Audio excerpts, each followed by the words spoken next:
Hi, I'm Susie. I hated my daughter for so long. Now, before you judge me and call me all sorts of names for being a bad mother and all of that, I'd like you to hear my story. Typical story of boy meets girl and they fall in love. Nothing special. James and I graduated from college with good grades, but getting jobs became an exhausting task. I worked as a waitress to earn some money while James was hunting for a real job. Everything is going to be fine, sweetie, I usually said with tears in my eyes, which I quickly blinked away. We went to bed hungry most nights. There were some times I stole food from the cafe just so we'd have something to eat. I was caught one day and given a strict warning. A short time after, I found out I was pregnant, and I wept like a baby. We were barely surviving, and now we were about to add another mouth to feed, and all the difficulties that came with having a baby. Everything's going to be fine, James consoled me, even though he felt like crying himself. I won't bore you with the details of my pregnancy. Suffice it to say that getting pregnant was the worst mistake of my life. James changed after I gave birth. He started to neglect me and do everything I hated, and get angry when our daughter cried. But no, that wasn't when I started hating my daughter. James became a stranger and started getting phone calls from women. When I confronted him, he finally said that he's seeing someone else and doesn't want me anymore. I couldn't believe he'd do that after all we'd been through together. I was devastated as I watched him leave the house, without even asking for forgiveness or begging for a second chance. That was about 13 years ago. It was very hard for me bringing up my daughter alone, without a good job, but I managed just fine. Even if I went to bed hungry, I made sure Nora's stomach was filled. I was there for every school play, recital, ballet, bake sale, and so much more. James was nowhere to be found. A few years ago, I won the lottery and was finally able to start my own business and earn a great amount of money monthly. It felt like life was finally rewarding me after all the hard obstacles I faced. But what did my daughter do? When she was 10 years old, she found a picture in between the pages of an old novel, a picture of James and I holding her when she was still a baby. She came asking, and I shut her down. Had I known, I should have told her James was dead. After all, he was dead to me. 4 months ago, I discovered that Nora had been communicating with her father for the past 3 years. She took that photograph and went investigating with the help of her friends and found him. I can't tell you how betrayed I felt. After everything I did for her, we had a major fight when she wanted to spend the summer with him. How dare you do this to me? How dare you go and meet that man who abandoned you? You ungrateful child. After all I sacrificed for you, I screamed like a banshee. Mom, please stop, my 13-year-old daughter shouted as she stuffed clothes into her bag. Why should I? It's because he's rich, isn't he? But I earn a lot of money now as well, and I did everything I could to make you happy. I was so mad at her, I yelled at the top of my voice. Yes, James later got his dream job. With tears in her eyes, she said, "Oh, Mom, how can you say that?" She left the house with me still shouting at her. That was the beginning of so many quarrels. I felt betrayal so strong, it was bordering on hatred. I told her everything I went through in the hands of her father, but she still went ahead to have a relationship with him. It got to a point, Nora and I no longer spoke to each other. Now you know why I can't stand her. It might seem petty to you, but I can't describe the hurt I feel. I hope you understand why I feel so betrayed, but what happened later might shock you even more. A month ago, James died of cancer, which I feel karma slapped him with. Nora was so inconsolable, but I couldn't feel pity for the man who not only broke my heart, but stole my daughter as well. Wicked of me, right? I'm sorry, but that's the way I felt. That day, Nora walked into the room in a plain black dress, looking like her father died. Well, he did. Her eyes were puffy from weeping, and I wished with all my heart that she'd be this sorrowful when I died. She walked to where I was calmly seated and threw a letter in my face. "What's this?" I asked. "It's a letter from Dad to you." "Get it away from me," I snapped. "Read it, for goodness sake," she yelled and rushed out of the room. After staring at the letter for a moment, I opened it resentfully and read it. What I read was not what I expected from James. "My dear Susie, the only woman I ever loved. This letter will come as a surprise to you, but I feel I have to explain things so that you can stop hating me, even in death. I'm so sorry for ruining your life. When you told me you were pregnant, it was bittersweet news to me. I was happy the woman I loved was pregnant with my child. But I knew what it would do to you, as things were very difficult for us then. But what you didn't know then was that I was diagnosed with cancer. I couldn't tell you and ruin that amazing moment for us. I know that what I did was wrong, but I didn't have any idea what I should do.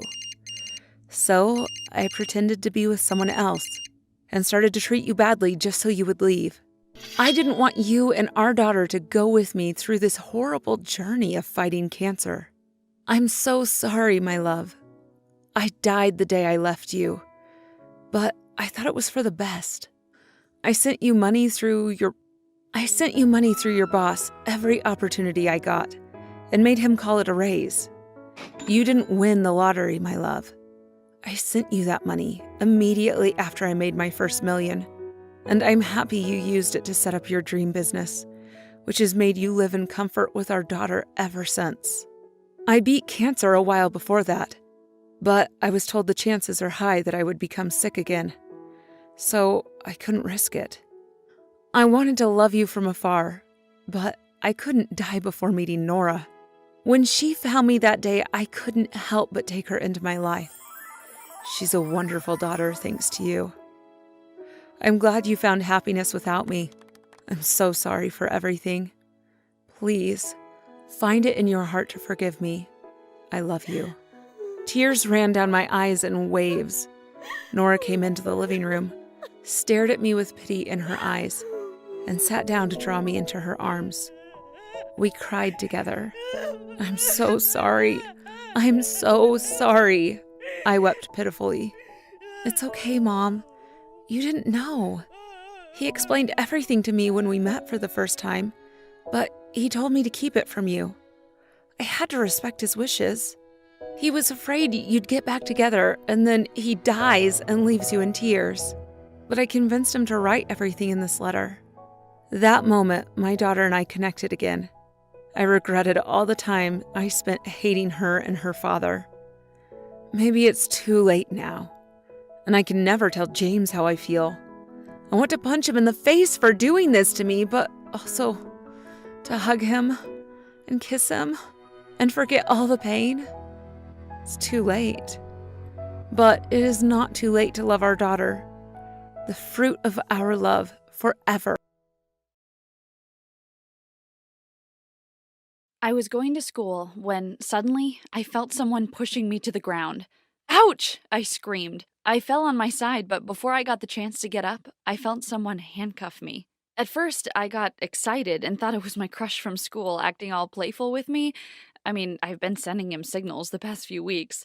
But then I heard a car coming and someone screaming, "Get the door open, hurry." What? As soon as I realized that someone was attacking me, I started screaming for help, but no one was around. I struggled to free myself, but my kidnapper was so strong. He wouldn't let me go. Then he dragged me into a minivan and closed the door behind. I was claustrophobic, so it was not long until I passed out. I woke up later having the worst headache of my life. I was laying on a bed in a small, old, dusty room.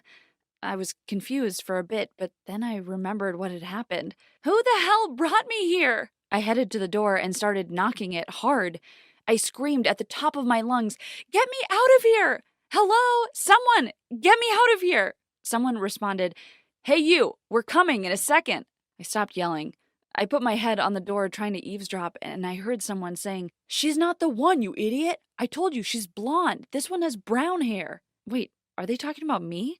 I heard their footsteps coming toward me, so I took 2 steps back. The door opened and a young man walked in. He was handsome, so hot. I'm talking Noah Centineo hot. He looked at me and said, "Listen, sorry. This was a game. We're aiming to fake kidnap another girl, for fun, but my friend picked you by mistake." What? I yelled at him. Are you freaking kidding me? You almost gave me a heart attack, and you say this was a game? I'm going to call the police. The guy got scared and he started sweating. I looked at him, shaking, not knowing what to do. He said, "I'm sorry, I promise it was just a game. We didn't mean to hurt you at all. We had planned this to trick a friend. Please, we're just two stupid high school boys." Seeing him so confused and stressed made me feel for him. So I said sarcastically, "You losers, I thought you were a badass gang that kidnapped me to blackmail my father. Move, I need to go out." I took my bag and headed to the door. The guy had a stupid smile on his face and said, "Wow, that easy?" I didn't respond. I just got out, ordered a taxi, and went back to school like nothing had happened.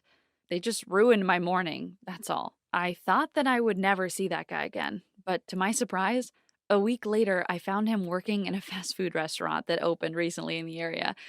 He was the cashier. When he saw me, he said, "Here comes the strongest girl I know." I smiled and said, "And here is the wimpiest boy I know." He laughed and handed me the change with a piece of paper that had his number. It said, "I would love to take you out. Here is my number if you are interested. Nolan." Smiley face. At first, I didn't want to call him, but then I kept thinking about how cute he was and that we would make a great couple. I've never had a boyfriend before, and I really wanted to experience what it's like to date. So at night, I sent him a message. "Meet me for coffee tomorrow around 5 o'clock at JoJo's, Amy." He instantly replied, "Sure, Wonder Woman," winky face. So we met. Nolan was so charming. It was like he read the magical book of how to be the perfect boyfriend and did everything accordingly. He had a red flower with him. He gave it to me and said, "You two are both alike, soft, attractive, and breathtakingly beautiful." It melted my heart, and it wasn't long until we started dating. I fell in love with him, and soon I invited him to my house. Nolan was stunned by what he saw. He didn't know that my dad was that rich. My house was more like a mansion, and I had everything a girl my age could dream of. And Nolan felt so insecure about it. I noticed how he looked at things around with utter shock, like he never imagined being in such a place. "Is there something wrong?" I asked. He muttered, "No, no, it's just that you're really rich." "It's just my dad, not me," I said, hoping that it'd make him feel more comfortable. Unfortunately, it didn't. After a few visits to my house, Nolan became more and more annoyed by the fact that I had everything. He was subconsciously thinking about it all the time. Every time he bought me a shake, he said, "You've probably had better." Or if he bought me a gift, he said, "Sorry, that was the only thing I could afford." His comments pissed me off. So one time, after he said one of his stupid comments, I confronted him. I said, "You know that those comments make you look so insecure. I like you for who you are." Nolan didn't believe me. He sarcastically responded, "So basically, I'm your side puppet." That infuriated me. It was like he wasn't listening to what I was saying. I asked, "What do you mean?" He responded, "I'm just another item to brag about. Look at me, I have someone who's totally in love with me." His comment disgusted me, so I screamed, "Well, if that's how you think, then maybe we shouldn't date at all." He simply said, "Fine," and then walked away. I couldn't believe my eyes. He just turned around and left. I thought we had the best relationship ever, but apparently I was wrong. Nolan just disappeared. He didn't try to contact me whatsoever. It broke my heart, but if that's what he wanted, so be it. But then, 2 weeks later, I found him having dinner with Tamar. Tamar was one of my friends from middle school. She was the Kim Kardashian of our group, the richest and the most spoiled of us all. But I stopped seeing her because she was too full of herself. She always accused me of being jealous of her. If we happened to buy the same dress, she would tell everyone that she bought it first and that I had no sense of fashion whatsoever, and that's why I was copying her. But that was not true. I knew that Tamar's father was wealthy, I mean, richer than my dad, but I was happy with what I had. So I simply stayed away from her because I hated having too much drama in my life. But that made me wonder, how did Nolan end up with her? Wasn't he so insecure about dating rich girls? That bothered me a lot, to the point I decided to ask Tamar about it. I DM'd her over Instagram saying, "Hey, I saw you the other day with Nolan. How did you two get together?" She responded, "Why? Are you jealous? He's the cutest, isn't he?" Her response made me cringe, but I asked anyway. "No, not at all. I think you are a cute couple. He was just my friend, and I wanted to know how you met." And to my surprise, she said, "It's kind of a funny story. Nolan kidnapped her by mistake while he was playing a game with his friends, and they hit it off just after that. That jerk. Was that his trick to pick up girls? Thank God we're no longer together. I was stupid to feel sad after breaking up with him. She can date him as much as she wants to." The next day, Dad called me to his office. He looked worried and disturbed. He asked me anxiously, "Honey, did you see my Rolex watch? I thought I left it here." I answered, "No, Dad. Why?" And he responded, "It's been missing for a while and I can't find it." Then he added, "Never mind. I probably lost it somewhere." I went back to my room, feeling sad about it. That watch was my dad's favorite because Mom had bought it for him before she passed away. He never took it off. Where did it go? I started looking for it everywhere when I suddenly had a weird feeling about it. When Nolan visited me, he used to go 3 or 4 times to the bathroom. When I asked him about it, he said, "I've got a condition." I didn't want to embarrass him, so I just waited for him. Is it possible that he took it? No. No. He's a playful guy, but he's not a thief. I tried to brush it off my mind, but I couldn't. It was bugging me, and I needed to make sure it wasn't him. So I spoke to Tamar again and asked her about Nolan and if she noticed something strange about him. Tamar was irritated. She said that everything was quite fine and she would appreciate it if I stopped bothering her. I was embarrassed, but I plucked up my courage and said, "Hey, Tamar, I promise this is my last question. Did you lose something expensive lately?" I thought she would hang up, but she kept quiet for a while and then said, "Come to think of it, I lost one of my diamond rings lately, but I may have forgotten it somewhere." That seemed mad. I couldn't keep my mouth shut. I explained everything to Tamar, how Nolan used the same trick with me and how I suspect he stole my dad's watch. She was furious that Nolan manipulated her that way. I thought she was more pissed because I dated him first, but anyway, we both decided to get revenge. One night, Tamar invited Nolan for dinner at a fancy restaurant, and while they were having dinner, she excused herself to go to the bathroom. But before she went, she took off her expensive gold bracelet and put it inside her bag. I was sitting at a table next to them, ready with my camera. And to our disappointment, Nolan didn't go for it. We thought he would be tempted to steal it because it was worth thousands of dollars, but he didn't do anything. The date ended and nothing happened. Tamar went back to her house with Nolan. I followed them and I sat in my car waiting outside for Nolan to get out of the house. I wanted to speak to Tamar to figure out our next step. I got bored, so I started scrolling through my Instagram, and then I got a notification from Tamar's account. She went live. What happened? I clicked on the video and oh my God, Tamar was shooting a video of Nolan. She was upstairs and he was downstairs. I watched him as he stole a wooden antique and hid it in his jacket. The comments started popping up. People were shaming Nolan. But the weird part was that many girls recognized him. Some of them said that Nolan was their boyfriend, and they too lost a few things when they were dating him.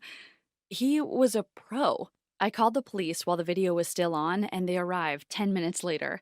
Nolan was arrested, and he returned all the things he'd stolen from people and spent 3 years in jail, along with his friends who helped him with the fake kidnapping. After the whole thing ended, I went to speak to Tamar. I wanted to thank her for what she did. My father got his watch back, and he couldn't be happier.